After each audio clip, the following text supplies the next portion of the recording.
अस्सलाम वालेकुम dear students, क्या हाल है। अल्लाह से दुआ है कि आप सब खैरियत से होंगे और अल्लाह आपको हमेशा खुश रखे, अल्लाह आपको हमेशा सेहतियाब रखे। तो स्टूडेंट्स, आज हम काउंटडाउन 6 जो है उसका यूनिट नंबर 6 स्टार्ट करने जा रहे हैं।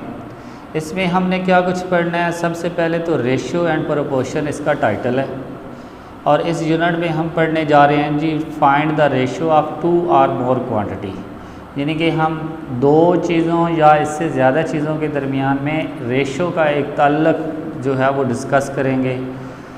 इसके बाद टू कंपेयर रेशो, हम रेशो को कंपेयर भी करेंगे। To express a ratio in the its simplest form, हमें जो एक रेशो बहुत बड़ी दी होगी हम उसको सिंपलेस्ट फॉर्म में भी चेंज करेंगे।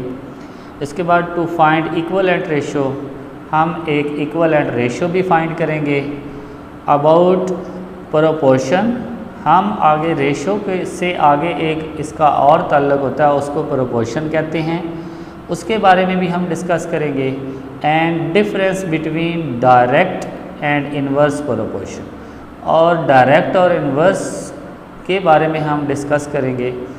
तो इसके अलावा लास्ट पे इनसे रिलेटेड जो रेशियो और प्रोपोर्शन से रिलेटेड हमारी डेली लाइफ की प्रॉब्लम्स होती हैं वो भी हम डिस्कस करेंगे। तो स्टूडेंट्स, आपने अपने ज़िम्मे जो काम है वो करना है। वो आपके ज़िम्मे कौन सा काम है जी? आपके ज़िम्मे काम है जी मेरे चैनल को सब्सक्राइब करना, मेरी वीडियो को गौर से देखना और मेरी वीडियो को लाइक और शेयर करना। ओके स्टूडेंट्स, तो आते हैं, आपने पीछे फ्रैक्शन के बारे में पढ़ा था। जैसे ये 5/7 है, 5/17 है, 3/17 है, 9/17 है। ये सारी चीज़ें आप पीछे पढ़ कर आ रहे हैं और इनको आपने कंपेयर भी किया था। इनमें से ग्रेटर कौन सी है आपको पता है? डिनोमिनेटर सबका सेम है, तो 9 वाली ग्रेटर होगी, 7 वाली स्मॉलर होगी और 3 वाली सबसे स्मॉलर होगी। ओके, तो आज जब हम इस जो फ्रैक्शन होती है इसको कम्प्लीटली डिवाइड कर लेते हैं तो हमारे पास पॉइंट में आंसर आ जाता है। तो यहाँ पे उसने कहा कि ये ग्रेटर है, ये इससे जैसे 9/17 ग्रेटर है 7/17 से और 7/17 ग्रेटर है 3/17 से। तो ये हम कंपेयर कर रहे हैं फ्रैक्शन में। तो ये जो कंपेयरिंग होती है इसको ही हम रेशो कहते हैं। वैसे ये रेशो और प्रोपोर्शन दिया हुआ है। ये रेशो जो है ये हमारी ज़िंदगी में बहुत अहम किरदार अदा कर रही है। डेली की ज़िंदगी में हम बहुत सी चीज़ें रेशो के बारे में डिस्कस कर रहे हैं। फॉर एग्ज़ाम्पल, अगर आपके 2 बच्चे हों तो उनकी हाइट आप देखते हैं कि इसकी फॉर एग्ज़ाम्पल 4 फीट है, दूसरे की 3 फीट है। तो आप अगर रेशो में कन्वर्ट करना चाहें तो 4:3 आ जाएगा। ठीक है, तो उससे पता चल जाएगा कि ये छोटा है या ये बड़ा है। ठीक है, तो इसी तरह आप डिफरेंट क्लॉथ की भी जो है वो रेशो फाइंड करते हैं। फॉर एग्ज़ाम्पल 1 मीटर कपड़ा ले लिया, एक आधा मीटर ले लिया, तो कोई पूछेगा तो ये क्या है, आप लिखेंगे जी 1:0.5, यानी कि एक पूरा है मीटर और एक आधा मीटर है। तो इस तरह हमारी ज़िंदगी में बहुत सी जो है एग्जांपल्स हैं, तो इनको हम डिस्कस करेंगे। तो आगे ज़रा देखें, जैसे ये एक दिया हुआ है जी price of computer, price of mobile. अब प्राइस ऑफ कंप्यूटर क्या है 5 और प्राइस ऑफ मोबाइल क्या है 1। अब ये कैसे आया है ज़रा देखें। Price of desktop computer 40,000 more than the price of a mobile phone. अब हमारे पास मोबाइल फ़ोन से 40,000, प्राइस ऑफ अ कंप्यूटर हमारे पास 50,000 है, is 5 time the price of a mobile phone 10,000। अगर एक मोबाइल जो है वो 10,000 का आता है तो कंप्यूटर कितने का? 50,000 का। इन दोनों में अगर हम रेशो लगाएं, ये 50,000 रेशो 10,000, तो ये आपके पास क्या हो जाएगा जी? ये चारों ज़ीरो कट हो जाएंगी, सिर्फ क्या रह जाएगा 5:1। अब ये आपकी रेशो कंप्यूटर टू मोबाइल है, ये देखें ना, प्राइस ऑफ कंप्यूटर पहले आएगी और प्राइस ऑफ मोबाइल बाद में आएगी। इसी तरह अगर प्राइस ऑफ मोबाइल आप पहले लिखेंगे और प्राइस ऑफ कंप्यूटर बाद में लिखेंगे तो बात वही होगी, लेकिन रेशो चेंज हो जाएगी, यानी कि 1:5 हो जाएगा। ओके, तो ये जो हमारे पास वैल्यू आई है इनको हम रेशो कहते हैं। एक और बात याद रखना, यहाँ पे डिस्कस की हुई है कि रेशो जो है वो सिर्फ एक जैसी चीज़ों में होती है, जैसा कि कंप्यूटर और मोबाइल ये दोनों इलेक्ट्रॉनिक्स की चीज़ें हैं, ठीक है। जो काम हम कंप्यूटर पे करते हैं वही मोबाइल पे भी करते हैं, थोड़ा सा डिफरेंट होता है लेकिन है तो सेम। तो रेशो यहाँ पे इस नोट्स बोर्ड पे ज़रा इसमें देखें, नोट्स बोर्ड जो आपका दिया हुआ है, ratio of a two similar quantity can be defined. सिर्फ हम एक जैसी जो चीज़ें होती हैं उनमें रेशो हम डिफाइन कर सकते हैं, but the ratio of to dissimilar quantities is meaningless, इसका कोई ताल्लुक नहीं होता। दो मुख्तलिफ चीज़ें हैं, आप फॉर एग्ज़ाम्पल कहें जी compare the weight of a box, ठीक है, with the dimension of another, यानी कि एक का आप एरिया ले रहे हैं और दूसरे की आप सिर्फ लेंथ बता रहे हैं, तो ऐसा मुमकिन नहीं है। अगर एक का एरिया है तो दूसरे का भी एरिया ही बताना पड़ेगा। ओके, तो नेक्स्ट चलते हैं जी, हमारे पास डेफिनेशन क्या है जी। डेफिनेशन में वो कहते हैं कि a ratio is relation which one quantity bears to another quantity of a same kind with regard their magnitude. अब मैग्नीट्यूड जो होता है उसकी वैल्यू को, जैसे पीछे आपने 5 और 1 डिस्कस किया है, वो दोनों उसके क्या थे, मैग्नीट्यूड थे।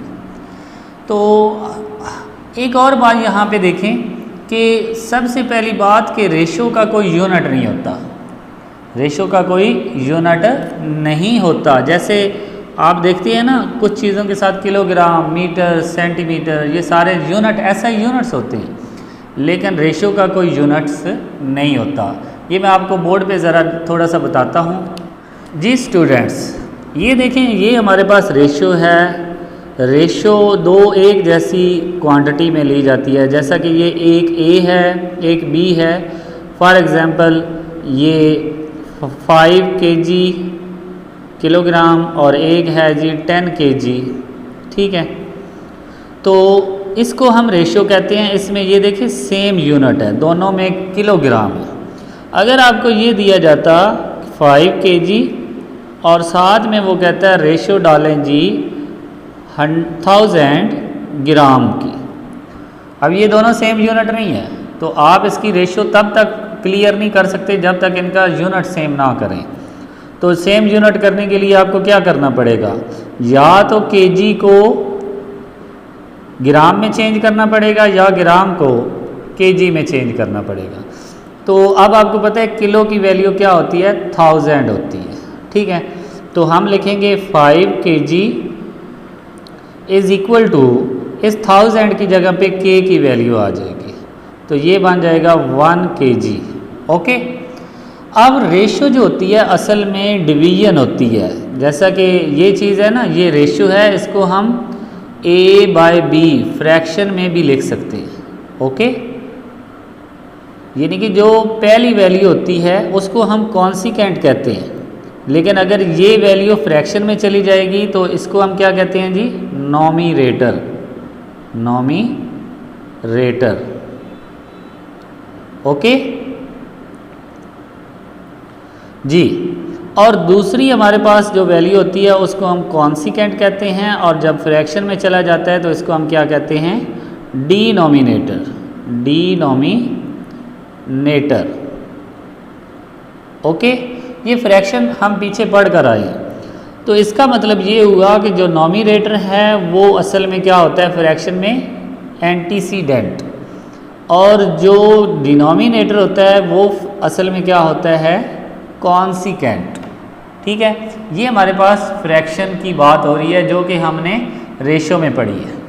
अब इससे आगे एक और एग्जांपल आ रही है, एग्जांपल वो ये है, डेफिनेशन कह लें कि वो डेफिनेशन है इक्विवेलेंट रेशो की बात कर। इक्विवेलेंट रेशो कब होती हैं, फॉर एग्जांपल पहले मैं उसकी डेफिनेशन आपको दिखा देता हूँ। यहाँ पे देखें equivalent ratio, a ratio remain unaltered when both the terms are multiplied or divided by the same number। जब एक रेशियो को हम सेम नंबर पे डिवाइड और मल्टीप्लाई करते हैं तो जो आंसर में हमारे पास रेशियो आती है वो पहली रेशियो के बिल्कुल इक्वल होती है। ओके, ये मैं आपको करके दिखाता हूँ। कुछ चीज़ यहाँ पे रह गई है। अब यहाँ पे देखें, जो पहले डिस्कस करना चाह रहा था वो ये है कि जब हम इसको फ्रैक्शन में लिख सकते हैं तो इसको भी तो हम फ्रैक्शन में लिख सकते हैं। हम लिखेंगे 5 kg डिवाइडेड बाय 1 kg। तो अब ये kg से कैंसिल हो जाएगा, सिर्फ क्या रह जाएगा 5/1। अब ये देखें, इसमें नो यूनिट। इसका मतलब कि जो आपके पास रेशियो होती है उसका कोई यूनिट नहीं होता। ये बात आपने याद रखनी है, बहुत ज़रूरी बात है। आप बहुत बड़े बड़े जो हैं स्टूडेंट्स जो बड़ी क्लासों में चले गए उनसे पूछें तो बहुत कम स्टूडेंट आपको आंसर देंगे कि रेशियो का यूनिट क्या होता है। आप अपने तौर पे किसी से पूछ कर देख लेना। आप पूछना कि what is the unit of a ratio, वो थोड़ी देर के लिए सोचेगा, फिर हो सकता है वो आपको कुछ बता दें कि इसका फ़लाँ यूनिट होता है, ठीक है। लेकिन मैं आपको बता दूं तकरीबन 80 to 90% लोगों को नहीं पता होगा कि रेशियो का यूनिट कोई नहीं होता। समझ आ गई? अब बात करते हैं इक्वलेंट रेशियो की। फॉर एग्जांपल मेरे पास एक रेशियो यही लगा लें 5:1 है। अब मैं दोनों साइडों पे मल्टीप्लाई बाय 10 कर देता हूँ, ठीक है। दोनों एंटीसीडेंट को भी और कॉन्सिक्वेंट को भी मल्टीप्लाई किससे कर देता हूँ 10 से। तो 5 × 10 1 × 10, तो ये हमारे पास 50:10। अब भी देखें क्या दोनों इक्वल नहीं है, सिर्फ हमने इधर भी 10 से मल्टीप्लाई किया, इधर भी 10 से मल्टीप्लाई किया। उसने हमें डेफिनेशन में कहा था कि जब हम एक ही नंबर से सेम नंबर से डिवाइड या मल्टीप्लाई करें तो वो हमारे पास इक्वलेंट रेशियो होती है। अब ये देखें, ये दोनों हमारे पास क्या हैं इक्वलेंट रेशियो हैं, यानी कि ये दोनों इक्वल हैं। इनमें सिर्फ ये वैल्यू चेंज हो रही है, चीज़ें बढ़ रही हैं और कुछ भी नहीं, लेकिन रेशियो हमेशा क्या है इक्वल है। समझ आ गई ना? अब मैं इन्हीं को डिवाइडेड बाय 10 कर देता हूँ। अब ये देखें, सेम नंबर से हमने मल्टीप्लाई किया था। अब एक और नंबर से चले मैं आपको डिवाइडेड बाय 5 कर देता हूँ, 5 कर देता हूँ। आपको ये कन्फ्यूजिंग ना रहे कि जिससे मल्टीप्लाई किया उसी से डिवाइड करें। नो, आप अपनी मर्ज़ी से एक नंबर से मल्टीप्लाई करें, लेकिन दोनों को, कॉन्सिक्वेंट को भी और एंटीसीडेंट को भी, ठीक है। और जब डिवाइड करना है तो दोनों को करें।